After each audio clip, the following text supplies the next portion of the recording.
Hello, my name is Rachel Jennison, and I'm a program officer here at DCLA. First, let me say congratulations on your FY25 award. We want you to receive your initial payment as quickly as possible, so we put this webinar together to help you fill out your documents correctly. We will go over what is required, where to find the forms you need, how to fill them out, and highlight common errors. We will also go over additional requirements beyond document uploads and briefly discuss the review and initial payment process. ¿Tiene alguna pregunta en español? Puede pedir asistencia en español enviando un email al helpdesk al cdfhelpdesk@culture.nyc.gov. Claudia Arseno contestará su pregunta lo más rápido posible. For questions or requests regarding accessibility or accommodations when viewing this video or submitting your funding materials package, please contact our Disability Service Facilitator at disabilityfacilitator@culture.nyc.gov. Getting started. Finding the required materials for upload.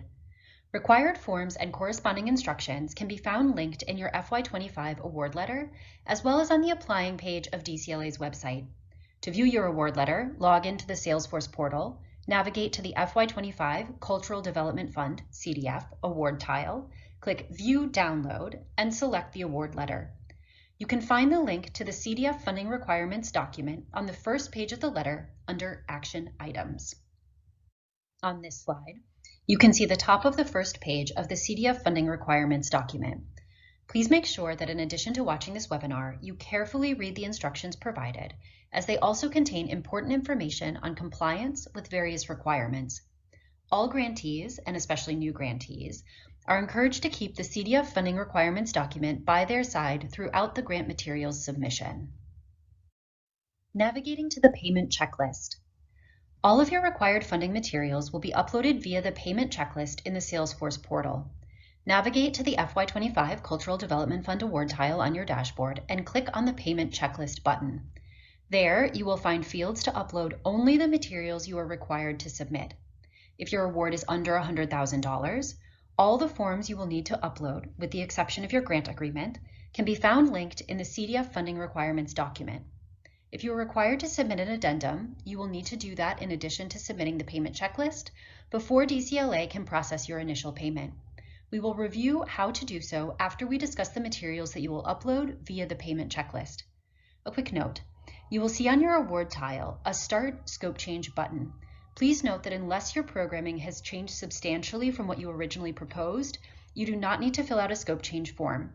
If you are considering submitting a scope change, please check with your program officer first to determine if it is necessary. So, what documents are you required to submit and who is required to submit them? All grantees are required to submit a signed and dated grant agreement. All grantees with awards over $5,000 must submit a completed doing business data form.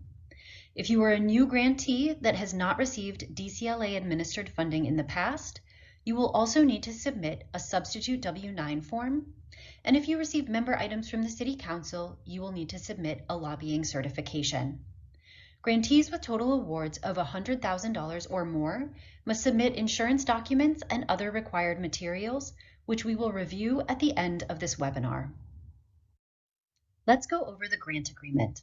First, to access your grant agreement, click the View Download dropdown on your FY25 CDF award tile.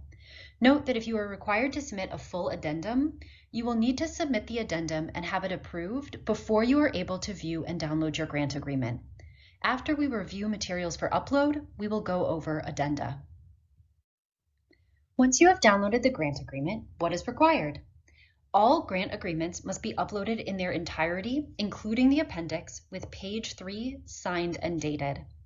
The signature on page 3 of your grant agreement should be a digital reproduction of a physical signature or a scan of a wet signature. Please do not type in your name in italics or a cursive font. If your signature is typed in, your grant agreement will be returned to you to sign appropriately, which will slow down the payment process. Documents with e-signatures submitted using DocuSign or another secured signature equivalent are acceptable. Please note, DCLA cannot provide access to DocuSign or other software and will not reimburse fees incurred by organizations that opt to use that method. The last page of your grant agreement is a certification by insurance broker or agent. If your total award is under $100,000, you do not need to do anything with this page. You don't need to get it notarized, just leave it blank at the end of your grant agreement. The Doing Business Data form. All grantees with awards of over $5,000 must submit a Doing Business Data form. You can find this form linked on page 5 of the CDF funding requirements document. The only Doing Business Data form we are able to accept is the one that is linked there. Please don't submit a copy of the form that you submitted to another agency or that you found online. If you submit a version that is not DCLA's for your FY25 grant, you will be required to resubmit the correct form and your payment process will be slowed. So let's talk about how to fill out this form. The top gray box will be pre-populated for you with the agency listed as 126 and the transaction ID CDF 25. Under Entity Information, fill out your EIN and entity name. In the gray Filing Status box, you must select one of the 3 options and follow the corresponding instructions. Those instructions will either tell you which portions of the form you need to fill out or to skip to the bottom of the last page.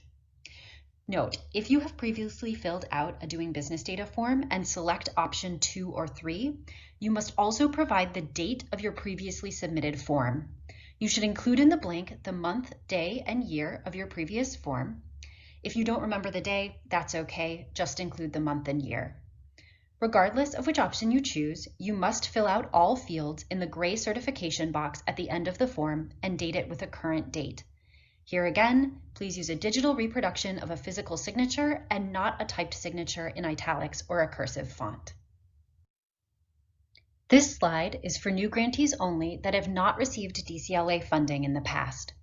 If this is your first grant administered by DCLA, you will need to submit a substitute W-9 form. That form can be found linked on page 4 of the CDF funding requirements document. Be aware the substitute W-9 form is not an IRS W-9 form or a New York State substitute W-9 form.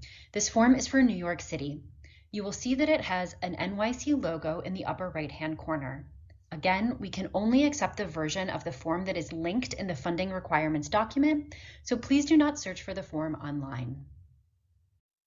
This slide is only for grantees that received City Council member item support.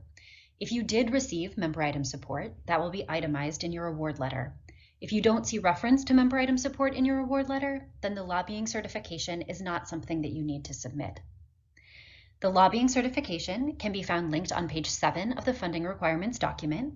Please only submit this version of the form. Please make sure that the top portion of the form is completely filled out with your entity information. You must then select at least one of the bolded options, then print your name, sign, and date at the bottom. Here again, please follow the instructions for acceptable e-signatures that are laid out in the funding requirements document, and do not simply type in your name in italics or a cursive font. Finally, make sure that you read the member item section of the funding requirements document, as it also contains important information on tracking the clearance of your member item and subcontracting.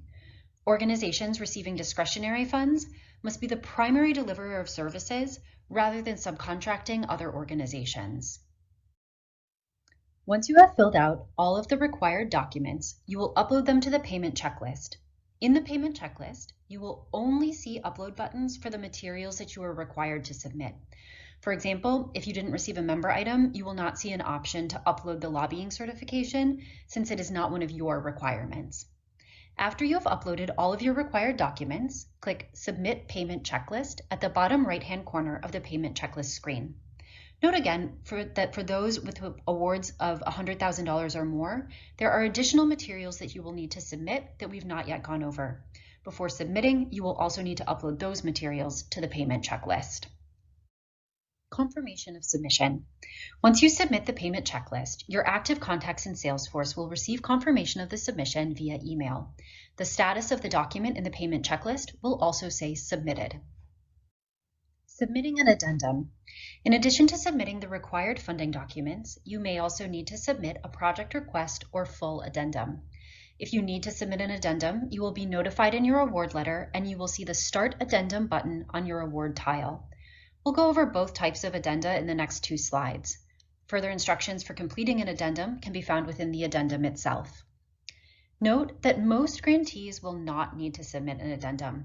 If you don't need to submit an addendum, you will not have a Start Addendum button on your CDF award tile. Project Request Addenda. If your award is larger than your originally requested amount but does not exceed 75% of your total project cost and no other changes are needed, then you will submit a Project Request Addendum, where you will update your request amount to be greater than or equal to your award amount. You should submit your Project Request Addendum in the same portal session that you submit your payment checklist, as we will not be able to process your initial payment until the addendum and checklist items have been submitted and approved. Full addenda.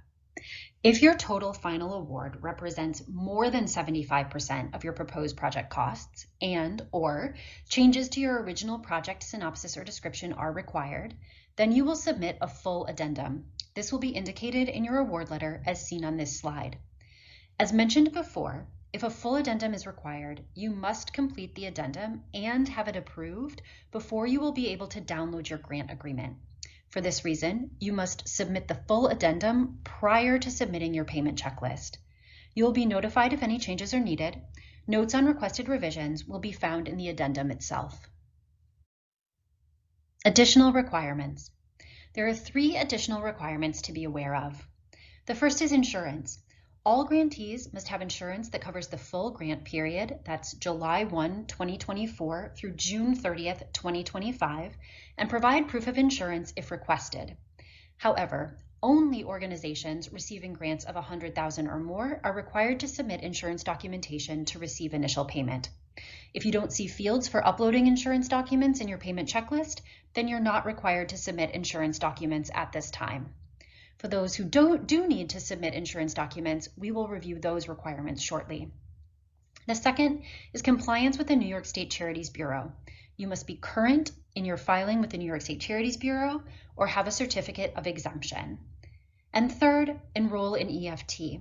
If your award is $25,000 or more, you are required to enroll in Electronic Funds Transfer, or EFT, via PIP. Compliance with the New York State Charities Bureau. To confirm your status with the Charities Bureau, visit their registry search, shown on this slide and linked in the funding requirements document on page 3. Contact the Charities Bureau immediately if your organization's status is not current. If your nonprofit is exempt from filing with the Charities Bureau, email your certificate of exemption to your program officer. If you don't know who that person is, contact the help desk, CDF helpdesk at culture.nyc.gov, and your program officer will respond. Enrolling in EFT and changing your address or payment method. The Payee Information Portal, or PIP's login page, is seen here. This website is linked in the CDF funding requirements document on page 8. Again, enrollment in EFT is required for grantees receiving $25,000 or more, but we encourage all grantees to enroll in EFT to avoid fees for paper checks. If your address has changed, you will also need to update that via PIP. Please also notify your program officer of a change in address. If you encounter any issues with PIP, please reach out to PIP's help desk at the email address on the slide, which is pip@fisa-opa.nyc.gov. We at DCLA will not be able to help you with any technical issues that you encounter with PIP since it is not our system. Please also note that organizations with an open contract with another city agency may get an alert that they are not permitted to update their information via PIP.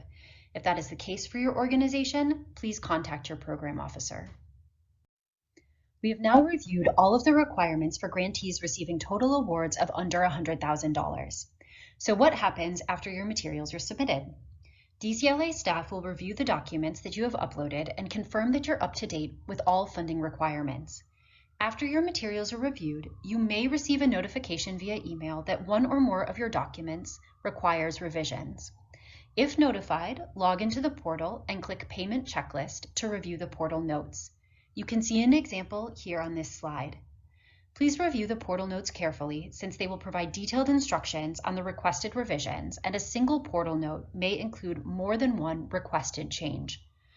Please make sure to carefully follow the instructions provided so that we can mark your grant materials package as complete on the next review and move forward with processing your initial payment. Multiple rounds of revisions slow down the process and slow down payments. Payment. Once compliance with all funding requirements has been confirmed and no additional changes to your grant materials package are needed, an initial payment will be requested from the city's finance department. Payments will be issued from the NYC Department of Finance either via check or electronic funds transfer, EFT. As a reminder, payments via check are only available to organizations with awards less than $25,000. If your total award is less than $100,000, you have reached the end of this webinar.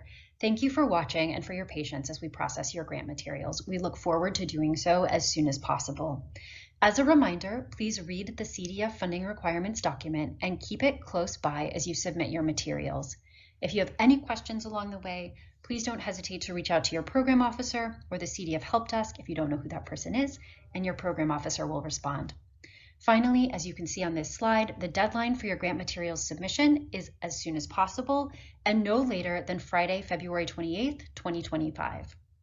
If you are a grantee receiving $100,000 or more, we will forge ahead. Please continue with this video for additional tips on submitting your insurance and other required materials. Insurance tips and requirements for grantees with awards of $100,000 or more. Agreements with organizations receiving $100,000 or more must be reviewed and approved by our agency chief contracting officer before any payment can be issued. Legal names and addresses of organizations should be consistent throughout all submitted documents. Insurance coverage must be for the full grant period. That's July 1, 2024 through June 30th, 2025. This may mean that you have to submit 2 certificates, which we will go over in more detail in a moment. And we recommend that you share the FY25 CDF funding requirements document with your insurance broker or agent and keep it on hand for detailed instructions and examples. All grantees receiving awards of $100,000 or more are required to submit the following: Commercial General Liability, CGL, Certificate of Insurance, Additional Insured Endorsement, Certificate by Broker or Agent, Proof of Workers' Compensation Insurance, Proof of Disability and Paid Family Leave Insurance, Organization Certification, and 2 individual certifications. In the next slide, we will provide information on filling out each form. Commercial General Liability Insurance. The Accord 25 certificate is the most commonly submitted commercial general liability insurance form. We strongly encourage you to click on the Accord 25 certificate link on page 11 of the CDF funding requirements document and view the sample certificate. As you can see on this slide, and we'll find in the sample, the fields that you need to fill out have been filled out in blue as an example. To highlight a few areas that require revision. The policy effective period. If your organization's policy period differs from the grant period, you will need to submit more than 1 certificate. For example, if your policy effective date is September 1, 2024, and policy expiration date is September 1, 2025, you must submit the certificate for 9/1/24 to 9/1/25 and the certificate for 9/1/23 to 9/1/24, so that together they cover the full grant period of July 1, 2024 to June 30th, 2025. If you're submitting 2 certificates, please combine them into a single PDF and upload them to the CGL field in the payment checklist. Now, if your policy period is July 1, 2024 to June 30th, 2025, that coincides with the grant period, and you only need to submit the 1 certificate. And finally, if insurance for the entire grant period has not yet been acquired, the certificates by your organization must cover at a minimum July 1, 2024 through the date you submit your grant materials. Description of operations field. On the Accord 25 certificate, the description of operations field must include the following verbatim sentence: the City of New York, including its officials and employees, is included as an additional insured. The certificate holder. The Department of Cultural Affairs must be identified as the certificate holder using this specific name and address: City of New York, Department of Cultural Affairs, 31 Chambers Street, 2nd floor, New York, New York, 10007. The NAIC number. The NAIC insurance code must be typed in for all insurers affording coverage. We've not gone over all required fields, so please refer to the FY25 CDF funding requirements document, pages 11 through 13, for a full explanation of how to complete the CGL, including details on what is required for the fields that were not discussed here today. Additional insured endorsement. Along with a CGL coverage, an additional insured endorsement modifying the policy to include the city as an additional insured must be submitted. ISO forms CG 202604 or CG 201004 are commonly used. Both are shown on this slide. You can submit one or the other. You do not need to submit both. Links to both forms can be found in the CDF funding requirements document on page 13. Make sure the policy number matches your CGL policy number. If you're submitting multiple CGL certificates covering the FY25 grant period with different policy numbers, DCLA requires an endorsement for each. If you're submitting two, one for each policy, please combine them into a single PDF to upload. Under Name of Additional Insured in the schedule, you must include the following language verbatim: the City of New York, including its officials and employees. Please do not include DCLA's address in the schedule. However, if and only if your insurance broker requires that an address be included, you must include C/O in front of DCLA's address.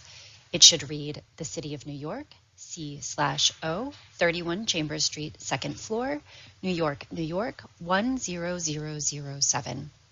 Finally, if you choose to use Form CG 201004, you must include the addresses of every location where activities occur. Therefore, we recommend using the form on the left, Form CG 202604. Please refer to page 13 of the CDF funding requirements document for written instructions. Certification by insurance broker or agent. You can find this form linked in the FY25 CDF funding requirements document on page 13. A copy is also provided at the end of your grant agreement. A certification by insurance broker or agent must be provided by your insurance broker or agent to confirm the information on your CGL coverage is accurate. Note that this form must be notarized and must be current. Previously submitted forms from prior fiscal years are not acceptable. Workers' compensation and disability and paid family leave benefits. If your organization has compensated employees, you are required to have adequate coverage for the entirety of the grant period, July 1, 2024 through June 30th, 2025. As with the other insurance certificates, if your current coverage does not cover the whole grant period, you will need to submit more than one certificate. Workers' compensation. There are several forms that can be used as documentation. The C-105.2 is commonly used. A sample form is shown here for reference. If you're insured by the New York State Insurance Fund, NYSIF, you may obtain a U-26.3 form at the fund's website, www.nysif.com. Disability and paid family leave benefits. There are also several forms that can be used for documentation of this. The DB-120.1 form is commonly used.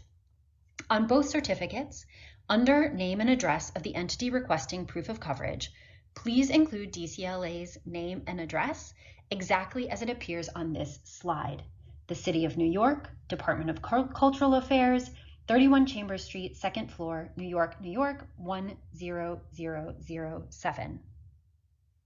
Finally, and this is very rare, if your organization has no employees as defined by New York State law and you are not required to carry workers' compensation and/or disability benefits coverage, you must submit a signed certificate of attestation of exemption, a CE-200.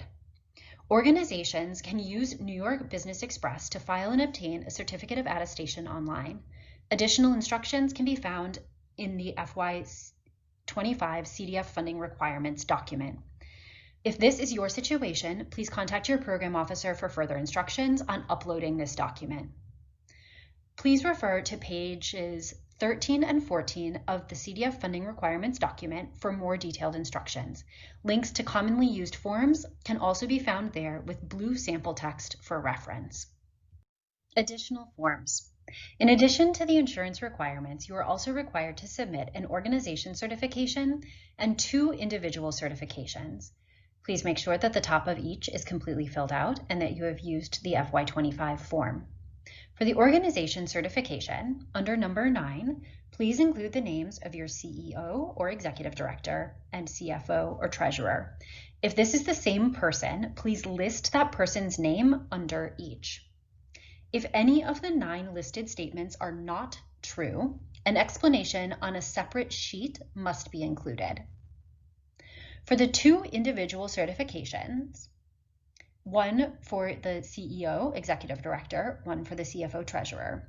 If your CEO and CFO are the same person, you only need to submit one form. As with the organization certification, if any of the statements are not true, an explanation on a separate sheet must be included. All forms should be signed and dated at the bottom. Once you have completed the organization and individual certifications, as well as an explanation if necessary, please combine all pages into a single PDF to upload. Further instructions can be found on page 14 of the funding requirements document. All right, we are reaching the end of this presentation. Again, once all of your forms are completed, you will upload them to the corresponding fields in the payment checklist and submit the payment checklist. The same procedure for review and revision will take place as described earlier in this presentation. Because of the additional procedures required to process grants of this size, it may take longer to issue your initial payment. We appreciate your patience in this matter, but you can also help us to process your award more quickly by carefully following the instructions provided here today, as well as in the CDF funding requirements document, and by reaching out to your program officer with any questions before you submit to help ensure that your grant materials package is accurate and complete on the first pass. As a reminder, the deadline to submit your grant materials is as soon as possible and no later than Friday, February 28th, 2025. Thank you for watching this video, and we look forward to processing your grant materials package as soon as possible.